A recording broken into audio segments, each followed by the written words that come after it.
Subscribe करें CA गुरुजी channel को, bell icon पे क्लिक करें सभी लेटेस्ट अपडेट सबसे पहले देखने के लिए। 15 अक्टूबर 2020 को जीएसटी के रूल्स में अमेंडमेंट की गई है, जो मैं आपके साथ इस वीडियो में शेयर कर रही हूँ। अगर आप प्रोफेशनल्स हैं, जीएसटी में प्रैक्टिस करते हैं तो भी आपके लिए रेलिवेंट है, स्टूडेंट्स हैं तो भी आपके लिए रेलिवेंट है, और अगर आप ऑलरेडी हमारा जीएसटी कोर्स ले चुके हैं तो आपके लिए बहुत इंपॉर्टेंट है। जीएसटी के किन रूल्स में क्या अमेंडमेंट हुई है आपके साथ शेयर कर रही हूँ इस वीडियो में। आपको भी देखना है तो वीडियो के एंड तक जुड़े रहिएगा, इंपॉर्टेंट चीजें आपके साथ डिस्कस कर रही हूँ। वीडियो अच्छी लगे तो लाइक कर दीजिए और भी लोगों के साथ शेयर कर लीजिए। आप देख रहे हैं सीए गुरुजी और मैं हूं आपकी दोस्त पूजा। पहले मैं आपको ले आई हूँ हमारी वेबसाइट पे विच इज studybuddy.com। यहाँ पे आपको हमारे कोर्सेज अवेलेबल हैं। जीएसटी कोर्स जो रिकॉर्डेड सेशन में अवेलेबल है, आप इसे बाय कर सकते हैं। 9 and 9C 18-19 की आपको फाइल करनी है। लास्ट डेट अभी 31 अक्टूबर है, तो उसका रिकॉर्डेड सेशन ले लीजिए, आपको कोई भी डाउट नहीं रहेगा। बैलेंस शीट्स भी फाइनल करनी है, ओपनिंग से क्लोजिंग में लाने हैं, 5 ही मिनट में हो सकता है वो काम। सभी चीजें मैंने यहाँ आपको बता रखी हैं, ये वाला सेशन ले लीजिए। सभी कोर्सेज हमारे जो है उनका लिंक वीडियो के डिस्क्रिप्शन में है, जिसमें भी आप इंटरेस्टेड हैं पढ़िए, उनके बारे में इंफॉर्मेशन सारी दी गई है और फिर उसे बाय कर लीजिए। मैंने यहाँ ओपन कर रखी है नोटिफिकेशन 79/2020 जो लेकर आई है रूल्स में चेंजेस, जो इफेक्टिव होंगे 15 अक्टूबर 2020 से। ये नोटिफिकेशन चाहिए तो टेलीग्राम चैनल पे हमें ज्वाइन कर लीजिए, वहां पे सर्च करिए सीए गुरुजी, आपको हमारा टेलीग्राम चैनल मिल जाएगा जहाँ पे ये नोटिफिकेशन ऑलरेडी शेयर है, मैं दोबारा भी शेयर करवा दूंगी। ये नोटिफिकेशन है रूल्स में अमेंडमेंट के लिए, इंपॉर्टेंट है। पहली जो अमेंडमेंट की गई है वो की गई है रूल 46 में, जो है इनवॉइस करना। इस रूल में प्रोविजो जो था उसे सब्स्टिट्यूट किया है। इस प्रोविजन में सब्स्टिट्यूशन ये किया है कि जो बोर्ड है वो रिकमेंडेशन ऑफ द काउंसिल के थ्रू बाय नोटिफिकेशन स्पेसिफाई कर सकते हैं एचएसएन और एसएसी के जो डिजिट्स हैं वो किसे एंटर करने हैं, किसे नहीं। और ये ऑलरेडी इन्होंने नोटिफाई भी कर दिया। जी हाँ, इसे ऑलरेडी नोटिफाई भी कर दिया है। नोटिफिकेशन नंबर 78/2020 के थ्रू चले मैं आपको लेकर बढ़ती हूँ। तो यहाँ स्क्रीन पे मैंने ओपन कर रखी है नोटिफिकेशन नंबर 78। इसमें बोला है कि 1 अप्रैल 21 से एचएसएन के लिए मैंडेशन आ जाएगी। अगर आपकी टर्नओवर है अप टू 5 करोड़ तो आपको 4 डिजिट्स एचएसएन आपको इनवॉइस में एंटर करने हैं एचएसएन के, और अगर आपकी टर्नओवर 5 करोड़ से ज्यादा है तो 6 डिजिट्स एंटर करने हैं। बट जिनकी टर्नओवर अप टू 5 करोड़ है उन्हें एक स्मॉल रिलीफ दिया है कि जो उनकी ऐसी सप्लाई है जो अनरजिस्टर्ड पर्सन को करते हैं, उसके लिए मैंडेटरी नहीं है एचएसएन डालना। B2B के लिए तो रहेगा मैंडेटरी एचएसएन डालना, दोनों ही केसेस में बस डिजिट्स का फर्क है।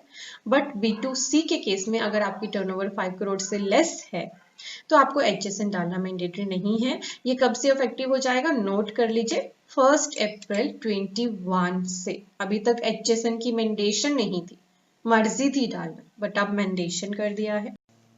नेक्स्ट जो चेंज है वो रूल 67A में है। रूल 67A बात करता था एसएमएस से रिटर्न फाइलिंग की। एसएमएस से रिटर्न फाइलिंग की फैसिलिटी 3B and 1 के लिए ऑलरेडी आ गई थी। अगर आपकी नील रिटर्न है तो आप एसएमएस से फाइल कर सकते हैं। अब CMP 08 के लिए भी इन्होंने रूल्स में अमेंडमेंट करके डाल दिया है और जल्दी ही प्रोसीजर नोटिफाई कर दिया जाएगा, ठीक है। और इसे कौन पर्सन फाइल कर सकते हैं, जिनकी रिटर्न नील की है या उसमें कोई भी एंट्री नहीं है, तभी एसएमएस से फाइल कर पाओगे आप रजिस्टर्ड मोबाइल नंबर से। तो ये है रूल नंबर 67A का चेंज। एसएमएस से कैसे रिटर्न्स फाइल होती हैं, वीडियोस ऑलरेडी मेरे चैनल पे अपलोडेड है, जरूर देखिएगा, मैंने आई बटन पे लिंक कर दी है। अब बात करते हैं change in rule 80, very important. Rule 80 में क्या किया गया है, इसमें प्रोविजो था, उसके प्रोविजो को सब्स्टिट्यूट किया है। किस लिए, आप सभी को अगर आप GSTR 9C के बारे में थोड़ा सा जानते हैं या खुद ही फाइल करते हैं तो पता होगा कि 2018-19 फाइनेंशियल ईयर के लिए इसकी लिमिट कर दी गई थी 5 करोड़। सिर्फ इसी फाइनेंशियल ईयर के लिए रूल में चेंज करके इसे लाया गया था। इससे पहले फाइनेंशियल ईयर में 2 करोड़ लिमिट, 1920 के लिए कुछ स्पेसिफाई नहीं किया था। अब रूल में चेंज कर दिया 18-19 एंड 19-20 दोनों फाइनेंशियल ईयर के लिए उन पर्संस को 9C फाइल करनी है जिनकी एग्रीगेट टर्नओवर 5 करोड़ से ज्यादा है, उन्हें ही 9C फाइल करनी है। यानी अब 1920 के लिए भी इसे नोटिफाई कर दिया, रूल्स में ही अमेंडमेंट कर दिया, ठीक है। क्योंकि 1920 की भी डेट एज पर लो देखें एनुअल रिटर्न एंड ऑडिट की, वो रहेगी 31 दिसंबर 20, एक्सटेंड हो जाए दैट इज सेपरेट थिंग। तो इसके लिए ये अब प्रिपेयर हो रहे हैं। 1920 की भी अब हमें सारी बातें बताई जा रही हैं। 1920 के लिए हमारी फाइनेंशियल ईयर के लिए GSTR 9 भी ऑप्शनल है।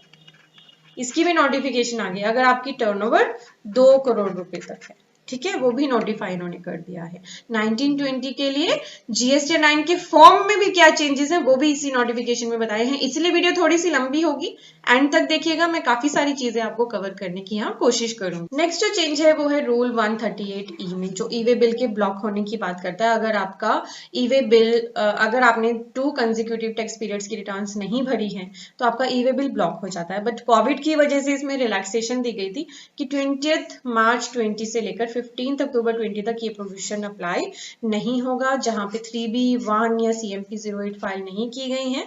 कौन से पीरियड के लिए? फरवरी 20 टू अगस्त 20। यानी इसका मीनिंग क्या हो गया कि 15 अक्टूबर 20 से अगर किसी पर्सन की रिटर्न पेंडिंग है 2 और मोर कंसेक्यूटिव टैक्स पीरियड्स की, देन उनका ई वे बिल हो जाएगा ब्लॉक। ई वे बिल के लिए वार्निंग ना पोर्टल पे भी आ रही है। यहाँ लिखा है कि अगर आपकी एग्रीगेट टर्नओवर 5 करोड़ से ज्यादा है, उनको एडवाइस किया जा रहा है कि 3B रिटर्न इमीडिएटली फाइल कर दे, अदरवाइज आपका ई वे बिल ब्लॉक होना शुरू हो जाएगा 15 अक्टूबर 20 से, as per rule 138E-B of CGST rules 2017 and as per GST council decision. Next जो चेंज है माइनर सा रूल 142 में प्रॉपर ऑफिसर शैल की जगह proper officer may word use किया जाएगा, and the word shall communicate की जगह कम्युनिकेट को यूज किया जाएगा। देन फॉर्म GSTR 1 में again serial number 12 in table number column 6 in the heading the word total value को रिप्लेस किया जाएगा रेट ऑफ टैक्स से। इसके बाद 2A में भी चेंजेस हैं। 2A में जो इंपॉर्टेंट चेंजेस हैं वो ये है कि पहले कुछ चीजें जैसे कि GSTR 2A में जो ऑलरेडी आपकी डिटेल्स आती थी B2B की वो तो आएंगी ही, साथ ही ISD क्रेडिट रिसीव भी अब आपको 2A में दिखाई देने लगेगा, ठीक है। देन आपका TDS and TCS credit receive भी इसके पार्ट C में दिखाई देने लगेगा। इसको क्लेम करने के लिए तो आपको अलग से TDS एंड TCS की जो रिटर्न भरनी पड़ती है वो तो भरनी ही पड़ेगी, बट यहाँ पे आपका क्रेडिट भी 2A में शो होने लगेगा। देन पार्ट D में आपको import of goods from overseas on bill of entry दिखाई देगा, including amendment thereof, and inward supply of goods received from SCZ unit and developer on bill of entry including amendment, ये भी दिखाई देने लगेगा। पहले 2A में ये नहीं था, तो इन्होंने रूल में ही इसे चेंज कर दिया, फॉर्म को रूल में ही चेंज कर दिया। अब इसी तरह से आपको फॉर्म 2A दिखाई देगा। इसके अलावा भी 79 नंबर नोटिफिकेशन में इन्होंने काफी सारे फॉर्म्स में चेंज किया है, पर मैं आपको इंपॉर्टेंट बताना चाहूंगी। मैं GSTR 9 के लिए लेकर आई हूँ आपको GSTR 9 पर। GSTR 9 के फॉर्म में ना इन्होंने चेंज जो किया है वो पर्टिकुलरली फाइनेंशियल ईयर 1920 के इम्पैक्ट्स के लिए किया है, ठीक है। इसके लिए इन्होंने 79 नंबर नोटिफिकेशन में बताया है। सबसे पहले तो बताया जो हमारी टेबल 8 है ना, 8 का 8C, वहां पे ये लाइन रिप्लेस कर दी है। मैं आपको 8C दिखाती हूँ। ये देखिए मैंने ऑफलाइन यूटिलिटी ओपन कर रखी है। 8C में ना पहले ईयर्स लिखे होते थे, 17, 18, पीरियड लिखा होता था 18 to 19। अब क्या होगा, अब ये क्या करेंगे, यहाँ से पीरियड को हटा देंगे। यहाँ सिंपल लैंग्वेज लिखी होगी ITC on inward supplies other than import and inward supply liable to reverse charge but include service related from SCZ received during the financial year but availed in the next financial year up to the specified period। Easy कर दिया, मतलब वहां से एक particular period को हटा दिया, क्योंकि 18-19 में गलती थी, 17-18 ही कहीं जगह चल रहा था, वो इन्होंने ठीक कर दिया। देन फिर एक और है पार्ट 5 में जो ऊपर हेडिंग थी ना, हेडिंग को भी यहाँ particulars of transaction for financial declared in return of next financial year till the specified period. तो स्पेसिफाइड पीरियड लिख दिया, पहले पीरियड ही स्पेसिफाई कर रखा था, पीरियड को हटा दिया, ठीक है। तो कुछ ऐसे माइनर से चेंज है, कई जगह से 17-18 को हटा के रिप्लेस किया है 19-20 से।